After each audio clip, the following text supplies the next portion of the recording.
Avvalambor assalomu alaykum.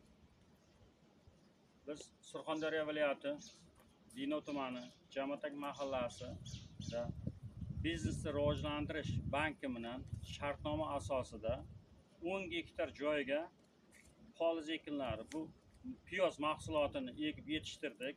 Unga mineral o'g'itlarni hammasini ishlovlarini joy-joyida hammasini qildik. Hozirgi kechagi kunda mana shu piyozlarimiz chiroyli bo'ldi. Bunga biz 51 ta fuqaroni 400 tukdan har bittasiga dehqon xo'jaligi uchun biriktirib berdik. Nasib bo'lsa bu ko'chatlarimizni har gektariga 80 tonnadan hosil olmoqchi, eksport qilmoqchi bo'lyapmiz.